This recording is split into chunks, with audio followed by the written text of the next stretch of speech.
Liberando su potencial. Hablando de potencial humano, ¿alguna vez se han preguntado a qué se debe la gran disparidad de resultados y desempeño entre una persona y otra? Una persona que percibe $250,000 anuales no es 10 veces más astuta ni mejor que una persona que percibe $25,000 anuales. ¿Por qué la diferencia de 10 veces sus ingresos? Y si tomamos a una persona que percibe $2,5 millones al año, ¿será esa persona 100 veces mejor, más astuta que la persona que gana $250,000? Imposible. En un estudio reciente de coeficiente intelectual probaron a 1,000 personas de una cierta población y llegaron a la conclusión de que la mejor persona entre los 1,000 solo era 2,5 veces más astuta que la persona de menor coeficiente intelectual. Solo 2,5 veces la disparidad, y tal vez eso sea con toda la población. ¿A qué supone que se debe la diferencia? Al hablar de potencial humano, llegamos a una fórmula que deduje hace algunos años. Tal vez eso lo explique un poco. La fórmula comienza con lo que llamamos AI. O sea, atributos innatos, las cualidades, la inteligencia, la habilidad, el temperamento, cosas con las que se nace que no pueden cambiarse mucho. Además de los atributos adquiridos. Estos atributos son muy importantes, son su educación, su capacitación, sus capacidades, su experiencia, conocimiento, sabiduría, etc., multiplicado por A, que es su actitud, es igual al potencial humano individual, o al desempeño humano individual o resultados individuales humanos. Ahora, de estos tres, los atributos innatos se traen desde el nacimiento.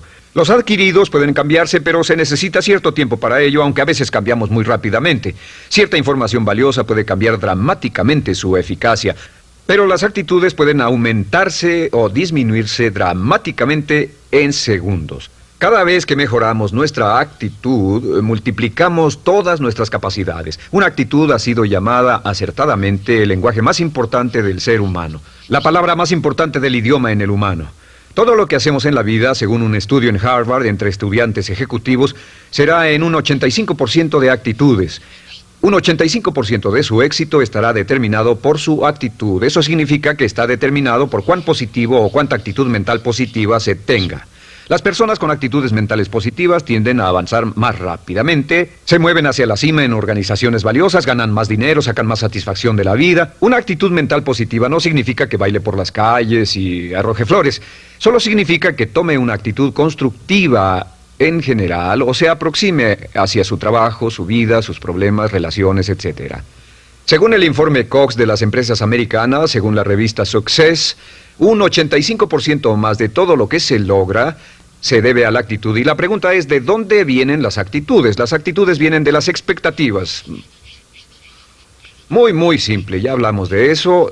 Y una forma muy poderosa de mejorar su actitud instantáneamente es decir, aunque no lo crea, pienso que algo maravilloso va a ocurrirme hoy. Como dijimos antes, nuestras expectativas sobre los desenlaces determinan nuestra actitud. Si espera que las cosas salgan bien, tendrá una actitud positiva. Si espera que salgan mal, tendrá una actitud negativa. Y lo maravilloso es que podemos fabricar nuestras expectativas. Podemos esperar lo que deseamos. Podemos esperar cosas buenas, cosas malas, y no nos decepcionaremos. ¿De dónde surgen nuestras expectativas?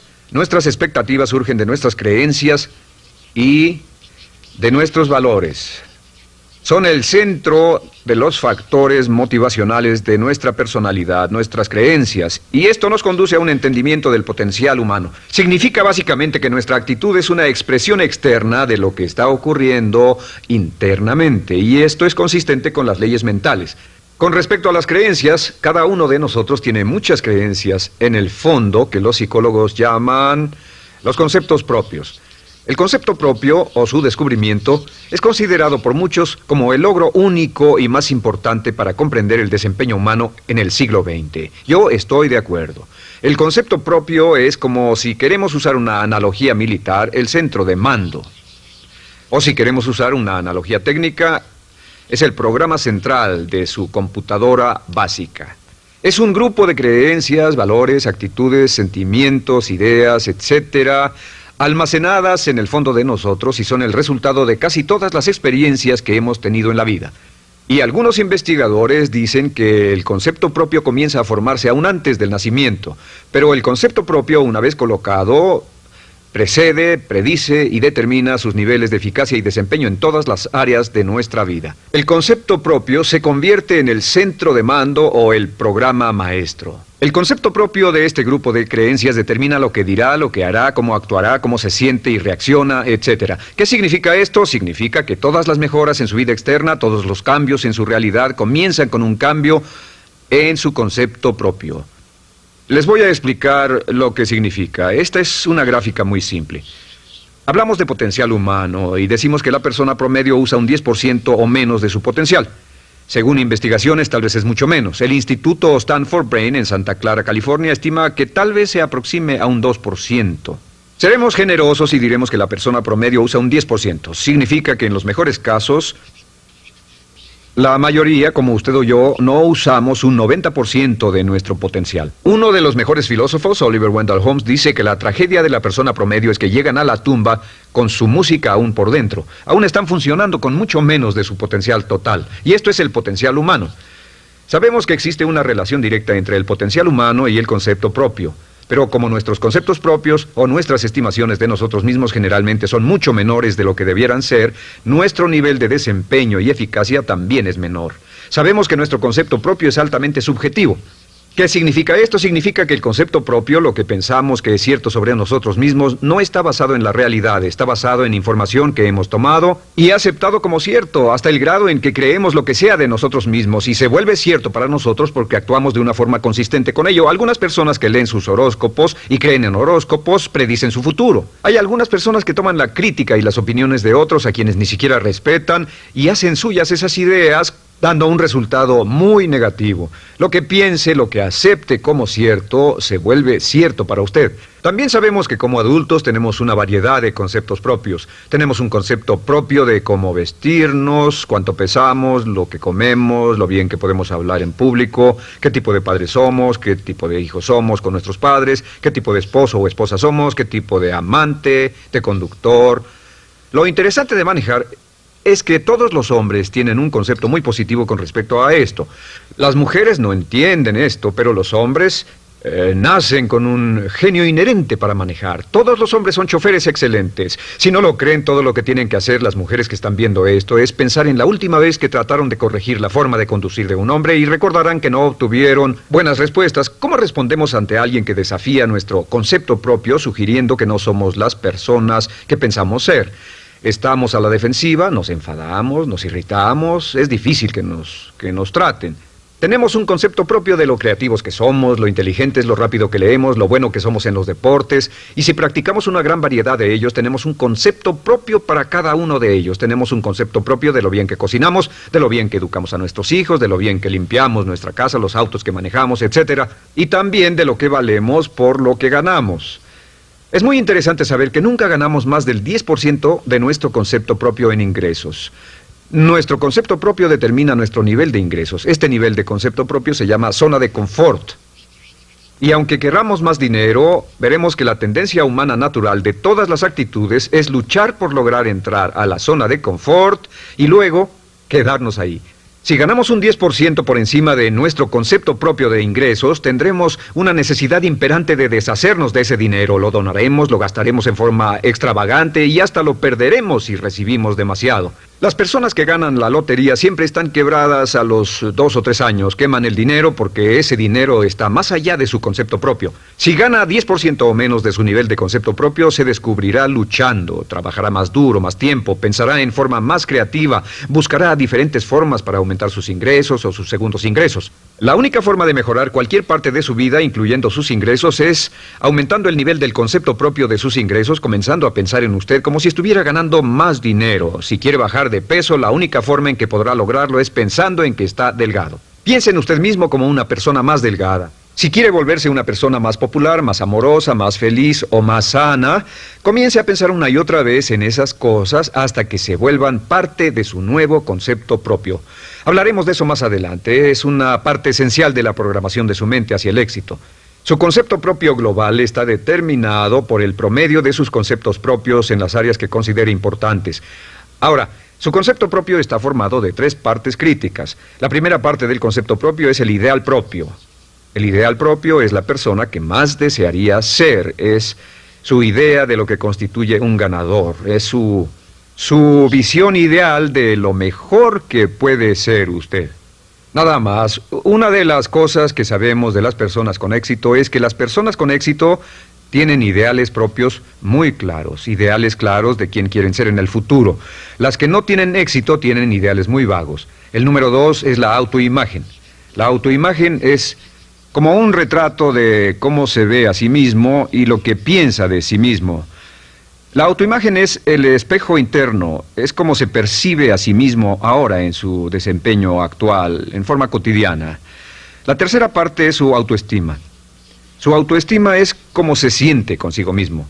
Cómo se siente consigo mismo es la fuerza motriz, el motor, la fuerza poderosa dentro de su subconsciente. Es la fuerza de energía dentro de su concepto propio y determina casi todo lo que le pasa.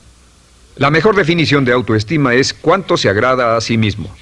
Cuánto se agrada a sí mismo como esposo, cuánto se agrada a sí mismo como empleado, cuánto se agrada a sí mismo como jefe, como inversionista, como orador profesional, como atleta, etcétera. Según se agrade a sí mismo, su nivel de autoestima, su sentimiento emocional global respecto a cualquier área de su vida, determina su desempeño y su eficacia en dicha área.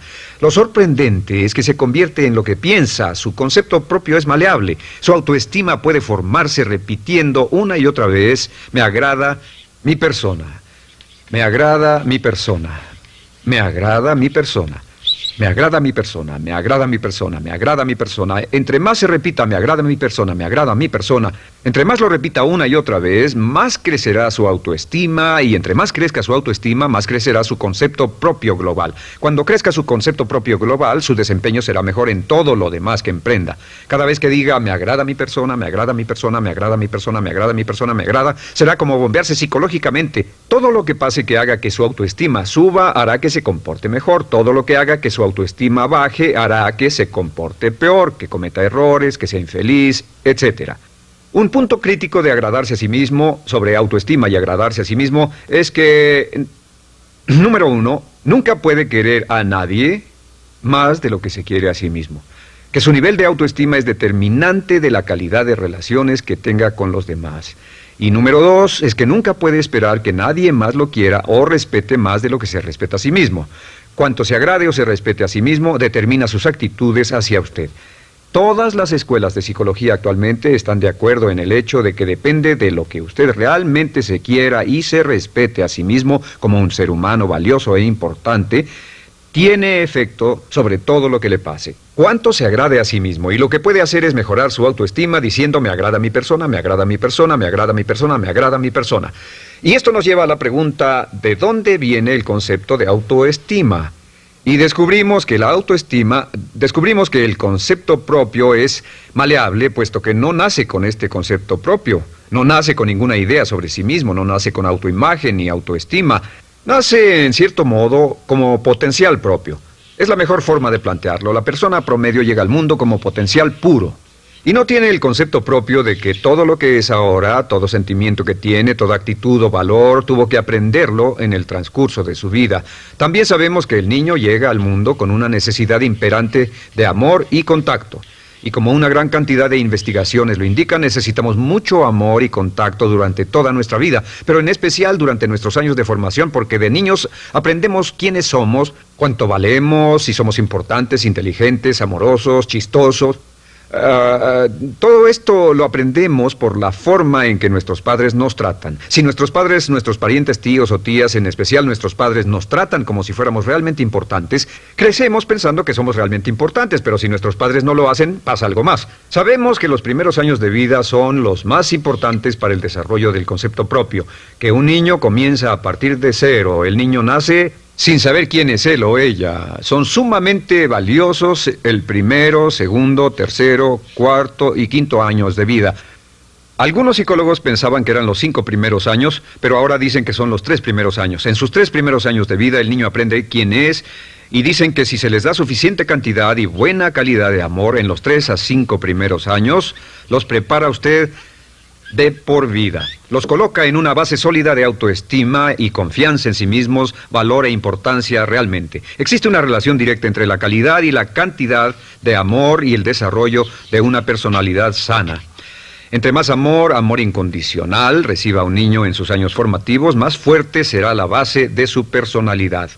El reverso de la educación es que casi todos los problemas de psicosis, neurosis, perturbaciones de la personalidad y problemas de comportamiento surgen de los problemas que se tengan con el concepto propio.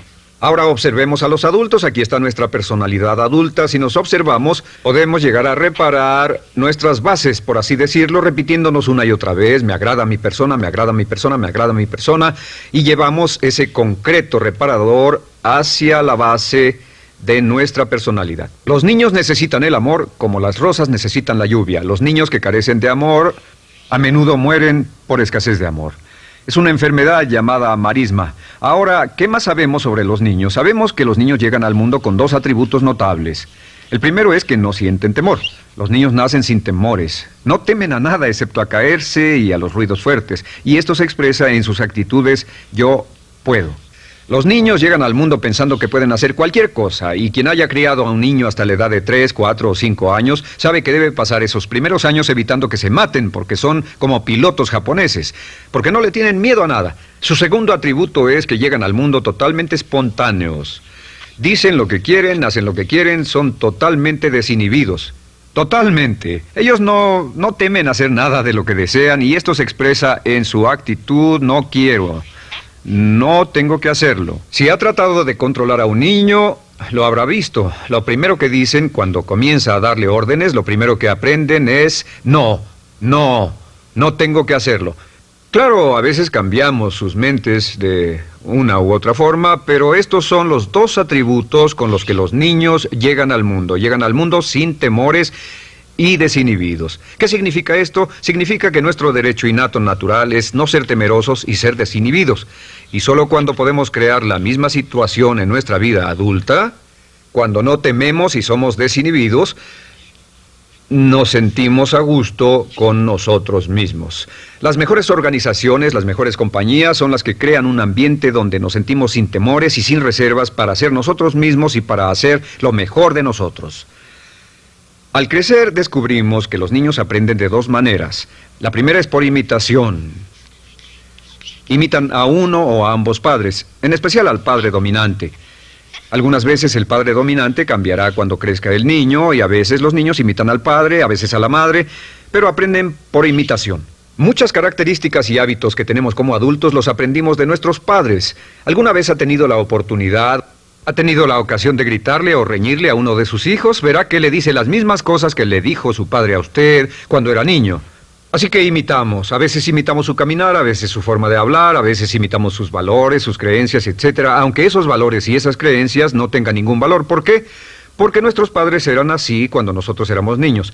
La segunda forma en que aprendemos es pasando de la incomodidad, lo que no se siente bien, hacia la comodidad. Freud llamó a esto el principio del placer. O sea que nos movemos hacia aquello que nos hace sentir cómodos, lo que nos da placer, lo que nos hace sentir bien con nosotros. Nos movemos de la incomodidad hacia la comodidad. Así es como aprendemos a no mojar el pañal, por ejemplo. Sabemos que no es agradable caminar con popó o pipí en nuestros pañales. Vemos lo que hacen nuestros padres, vemos lo que nuestros parientes hacen y decimos: estas personas no hacen lo que yo. Así aprendemos a caminar y lo demás. Así que de la incomodidad hacia la comodidad. Durante toda nuestra vida, por cierto, así es como aprendemos. Imitamos leyendo lo que otras personas hacen, estudiando libros y en el trabajo, imitamos cuando vamos a la escuela, y hacemos lo que nos da resultados positivos, lo que nos da refuerzos positivos, y hacemos cada vez menos las cosas que nos causan incomodidad o dolor. Ahora, muy temprano en la vida, como equivocación o como resultado de una equivocación que los padres cometen en la crianza, los niños comienzan a aprender hábitos y patrones negativos. Los patrones y hábitos negativos tienen sus raíces principalmente en la crítica destructiva. La crítica destructiva comienza muy temprano en la vida, a veces en los primeros meses. Y la crítica destructiva la usan los padres para dirigir y controlar a sus hijos. Desafortunadamente, tiene un efecto muy peligroso y dañino sobre nosotros, ya que la crítica destructiva tiende a minar la integridad de la personalidad del niño. Muchos de nosotros, incluyéndome a mí y a muchos de ustedes, nos hemos visto minados y heridos por la crítica destructiva más que todas las guerras en la historia. Ahora, como resultado de la crítica destructiva, comenzamos a desarrollar hábitos y patrones negativos. Los patrones de hábitos negativos son respuestas condicionadas hacia los estímulos. Los patrones de hábitos negativos se desarrollan en los inicios de la vida. Se desarrollan como resultado de una repetición del temor y el dolor una y otra vez. Se desarrollan como resultado de la crítica destructiva, el castigo físico, etc. En los inicios de la vida comenzamos a desarrollar dos manifestaciones que nos persiguen durante toda nuestra vida y más que ninguna otra cosa inhiben nuestro potencial. La primera es la llamada patrón de hábito negativo inhibido. El patrón de hábito negativo inhibido se aprende cuando al niño le dicen una y otra vez no. Aléjate de ahí, no toques eso, y se le castiga. Cuando el niño intenta algo nuevo, o se involucra con algo, o huele algo, o derrama algo, o rompe algo accidentalmente, el padre estalla y se enfada mucho. Como ven, el niño está impulsado por la curiosidad insaciable de explorar su mundo. Y lo que pasa es que cuando lo explora o se interesa y echa a perder algo, si el padre reacciona golpeando al niño, el niño comienza a pensar cada vez que intento algo nuevo, cada vez que intento algo diferente, cada vez que voy más allá de mis límites, cada vez que me salgo de mi zona de comodidad, cada vez que no juego sanamente, me golpean, me castigan, me lastiman, me envían a mi alcoba y me siento mal. Y muy pronto el niño desarrolla el sentimiento de no puedo, no puedo. No puedo. Cada vez que trato algo diferente, me castigan. No puedo, no puedo, no puedo. Es como la respuesta de Pavlov. Pavlov sonaba la campana y le daba de comer a un perro, y el perro salivaba, y Pavlov alimentaba al perro. Mientras sonaba la campana, el perro salivaba y siguió haciendo eso, y después Pavlov solo sonaba la campana y el perro salivaba. Lo que pasa en la vida adulta es que esto crea lo que llamamos temor al fracaso. El temor al fracaso es una respuesta condicionada a un proceso de crítica destructiva que ocurre en los primeros 5 o 6 años de la vida. El temor al fracaso automáticamente nos activa, nos sentimos ansiosos, tensos, intranquilos, sentimos presiones y estrés en nuestro plexo solar, sentimos ganas de retirarnos del evento, y el temor al fracaso es la razón principal por los fracasos en la vida adulta. Es la razón principal por la que evitamos cumplir plenamente nuestro potencial. De hecho, todos los patrones de hábitos negativos se experimentan en el cuerpo físico. Puedes saber cuál es un patrón de hábito negativo porque se siente en el cuerpo físico, precisamente. El patrón de hábito negativo inhibido, el temor al fracaso, el no puedo, ocurre primero que todo en el plexo solar. ¿Ha tenido la ocasión donde debe hablar frente a un grupo, debe ir a una revisión de su desempeño, o debe hacer una llamada determinante? Primero su plexo solar se aprieta. Si el temor continúa, su respiración se acelera. Su corazón comienza a latir apresuradamente, su frecuencia respiratoria aumenta y le duele la cabeza como migraña en la parte frontal, su garganta se le cierra y no puede hablar y se le seca la boca por completo, y como se pone tan tenso y asustado, va corriendo al baño. Estas son todas las manifestaciones. No hay peligro físico, pero sí peligro psicológico, una respuesta condicionada. Cuando sentimos estas cosas, la tendencia es retirarse de la situación que las ocasiona, y es la razón por la que no logramos mucho si retrocedemos. Es muy importante. El segundo patrón de hábitos negativos es el compulsivo. El patrón de hábito negativo compulsivo se aprende cuando a los niños se les dice una y otra vez: más vale que lo hagas. Si no lo haces, tendrás problemas o me las pagarás. A los niños se les convierte en recipientes del amor condicionado. Los padres no intentan hacer esto, pero lo que hacen es sugerirle al niño: no te amo, por lo tanto no estás a salvo, a menos y hasta que hagas lo que yo quiero. El niño crece sintiendo: tengo que hacer lo que quiera mi mamá. Debo complacerla, debo complacer a papá, debo complacer a los demás, debo complacer a mis parientes, y a veces debo complacer a mis semejantes, debo complacer a mis maestros, debo complacer a todo el mundo, y crecen con esto: debo. No puedo hacer lo que quiero hacer, debo hacer lo que complace a las demás personas. Este patrón de hábito negativo muy temprano en la vida se traduce en el temor al rechazo. El temor al rechazo lo experimentan los hombres como adultos como un comportamiento tipo A. Hablaremos del comportamiento tipo A posteriormente. El comportamiento tipo A es una necesidad compulsiva o excesivamente compulsiva de complacer de algún modo a alguien sin normas de comportamiento, prácticamente sin pensarlo. El temor al rechazo nos impulsa, nos hace muy sensibles a las necesidades de los demás. Hacemos cosas que otras personas quieren, no hacemos lo que nosotros queremos. Siempre estamos tratando de complacer a los demás. Tenemos preocupaciones o nos importan las opiniones, sentimientos y actitudes de otros hasta el punto donde ocultamos nuestras necesidades. El temor al rechazo se siente en la columna del cuerpo. Se divide el cuerpo a la mitad y se siente hacia abajo en la mitad posterior del cuerpo. El primer lugar donde comienza a sentirse el temor al rechazo es generalmente en los hombros y el cuello. Nos sentimos entumidos, duros, tensos. Cuando tenemos mucho que hacer sentiremos un estrés tremendo en la columna. Los músculos se estiran en la parte posterior. A veces se manifestará como flebitis y venas varicosas y a menudo nos darán dolores de cabeza en la parte posterior de esta porque las arterias carótidas que llevan la sangre hasta la cabeza, los músculos a su alrededor se contraen y la cantidad de sangre que fluye hacia la cabeza fluye más lentamente y se siente un terrible dolor de cabeza en la parte posterior. Estos dos temores, los patrones de hábitos negativos compulsivos, el compulsivo y el inhibitorio, son resultado de la crítica destructiva, el gran destructor de la personalidad que nos persigue durante toda la vida. Y lo maravilloso de todo esto es que como son patrones de hábitos aprendidos, podemos olvidarlos. Podemos acabar con el temor al fracaso que nos detiene. Podemos acabar con el temor al rechazo que hace que hagamos cosas que complacen a los demás en vez de complacernos a nosotros, trabajando con nuestra propia autoestima. Porque existe una relación inversa entre la autoestima y el patrón de hábitos negativos. Porque entre más se agrade a sí mismo, menos teme al fracaso. Entre más se agrade a sí mismo, menos teme al rechazo. Entre más se agrade a sí mismo, menos temerá a cualquier cosa. Y si sigue repitiendo, me agrada mi persona, me agrada mi persona, me agrada mi persona una y otra vez, si sigue diciendo esto, con el tiempo su autoestima sube más y más y más y más y sus temores desde luego bajan. Cuando su autoestima sube, sus temores van en dirección opuesta. Ahora, ¿cómo enfrentar la crítica destructiva si debe criticar a otras personas? Pues eso es muy simple. Muchos padres nos han preguntado eso. ¿Cómo se controla a los niños? Una de las claves para controlar a los niños es dirigirlos para que hagan algo constructivo en lugar de hacer algo destructivo. Otra cosa que debe recordarse es que lo que quiere hacer es que quiere dar una crítica informativa, crítica constructiva, lo que significa que se les dice a los niños lo que pueden hacer o a los adultos lo que pueden hacer mejor. Todo el propósito de dar retroalimentación de cualquier tipo es mejorar el desempeño.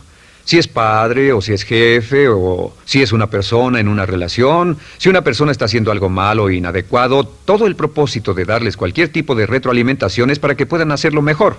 Sin embargo, existe una relación directa entre la autoestima y la crítica destructiva. Cada vez que se critica a una persona, su autoestima baja. Y cada vez que su autoestima baja, su habilidad para desempeñarse baja. Si critica a una persona en forma destructiva demasiado tiempo, llegará a un punto donde no intentarán nada. Se convierte en lo que llamamos hipersensible. Un adulto hipersensible es aquel que no puede aceptar críticas de nadie. Un adulto hipersensible es una persona que está muy tensa, ansiosa, si siquiera sugiere que no está haciendo lo correcto. Si trata con un adulto hipersensible, la clave es sentarlo y recordar 4 cosas. Número 1, comenzar con alabanzas. Número 2, proteja la autoestima de la persona a toda costa. Número 3, discuta el desempeño y no a la persona. Hable del comportamiento más que de la persona. Y número 4 es enfocarse hacia el futuro en vez de en el pasado. Enfóquese hacia lo que va a hacerse en forma diferente en el futuro en vez de lo que pasó en el pasado. ¿Por qué? Una razón muy simple, porque una persona no puede controlar el pasado. Al no poder controlar el pasado, cualquier crítica de lo que han hecho en el pasado les da un estrés tremendo y frustración. Así que, en resumen, la clave del éxito en la vida es una actitud mental positiva. Una actitud mental positiva se basa en expectativas de éxito, de una serie de expectativas positivas. Esa serie de expectativas positivas se basa en sus creencias y en su concepto de sí mismo. El centro de su concepto propio que determina su eficacia en la vida es su autoestima, y su autoestima se mide por cuanto se valore a sí mismo. Las dos cosas que nos frenan más que nada son el temor al fracaso y el temor al rechazo. Y uno de nuestros secretos centrales de éxito es este: Conviértase en un organismo generador de autoestima perpetua. Haga continuamente cosas para usted mismo, hacia sí mismo en su vida, que hagan que se agrade a sí mismo, que se ame, que se acepte, que se respete, que hagan que se sienta fantástico con usted mismo. Si es un jefe o un padre, no olvide que la clave para el máximo desempeño en su hogar y en su trabajo es hacer que las personas se sientan maravillosamente consigo mismas. Entre mejor se sienta consigo mismo y más se agrade, más probable será que logre que las personas a su alrededor lo quieran, lo acepten, lo respeten, se respeten.